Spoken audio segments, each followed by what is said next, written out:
All right, guys, so the problem that I'm trying to solve is updating your address when you move. Why is this a problem? Because when you move, this is just from Life Hacker, there's so many places that you've changed your address on that in the few times I've moved in my life, I have forgotten at least one or two of them, and it's always come back to bite me in the butt. So the solution that I'm proposing is MyDB, a decentralized database where you can store your information. Given a public key, you can grant access to organizations to access your personal data. The benefit of this is you have one place to go to update your information, and if they pull from the database, they will always have the most accurate, up-to-date data. So the way I envision it is basically modeled off of MyCrypto. You enter in a pass page, it gives you a public key, you download your private key, and then we have preset values, you go choose them, you add in what your legal name is, what your date of birth is, what your address is, you update it, and it goes onto the decentralized database network. And then so the Canada Revenue Agency will never mail your return to the wrong place again. You will never miss your Costco rebate at the end of the year when you move. Because these are things that you don't always remember to update everything. So down the road as well, right? Like once you grant access to an organization to access your personal data, you should also be able to see what types of information they're requiring access to, and you can revoke the key that you give them, so they can no longer access your data. Nothing stops from holding your data on file, but once you move or you change it, that's stale data. Now, the other thing then is, the next step of this would be to implement something similar to Stripe, where instead of actually giving your personal data to the organization, you give them a public key depending on their needs. So for instance, Cardigo, right? Cardigo doesn't really need your full name, your address, your driver's license, your date of birth. They really need that information to corroborate your identity with ICBC. So if you can go and say, I'm going to grant access to Cardigo, start my application process, Cardigo processes your payment through Stripe, then they get your public key, they send it to ICBC, and all ICBC has to do is say, do we have a record of this public key on file? Is their information accurate? Are they a registered driver in good standing? Yes, no. They send that information to Cardigo, and Cardigo can approve or disapprove you. Once we start giving companies and organizations their own specific key, you can also start to retain a log of which companies, which organizations have accessed your personal data at which time.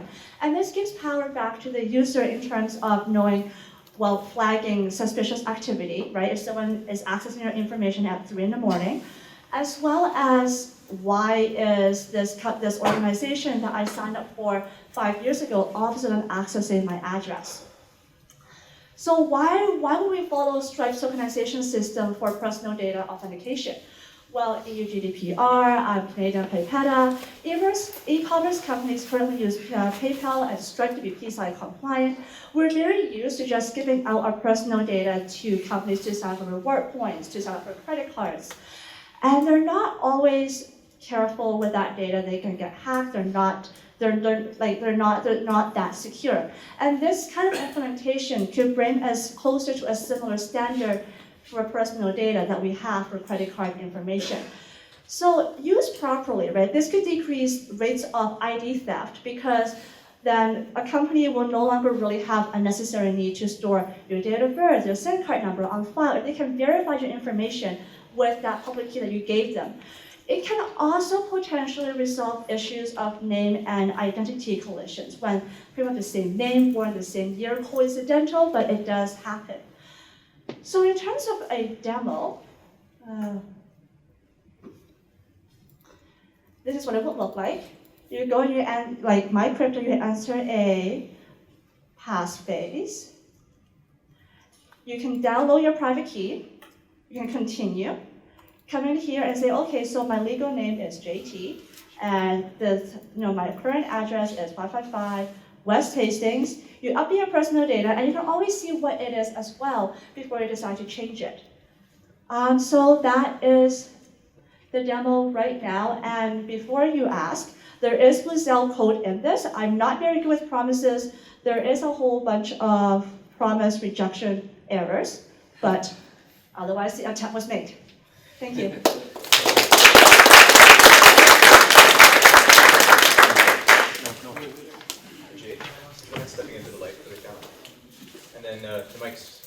just in front there. Somebody passing the mic for us.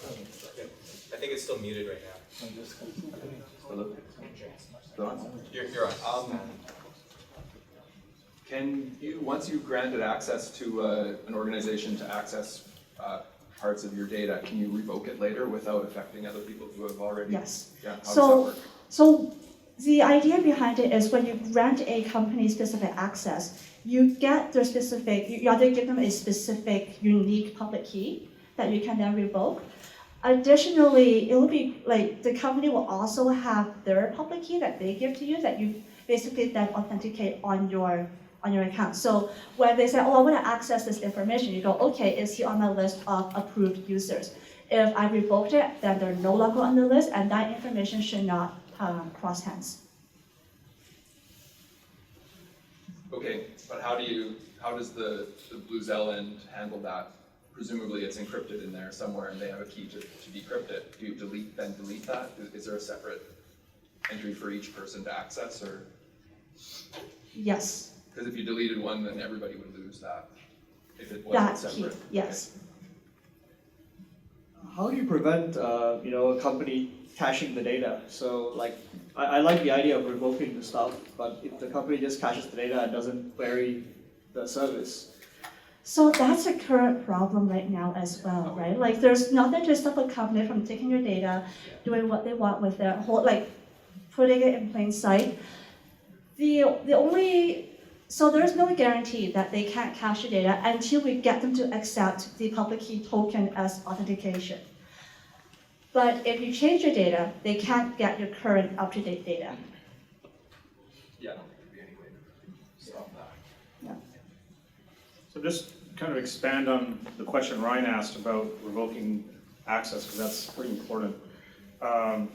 So just to understand, so I store my name and SIN number on the database using this service, and I grant access to you, and now I want to revoke it. So by revoking it, am I revoking a copy of it that you have access to, but the copy that I gave Brian access to is also stored on the network separately from the copy you have?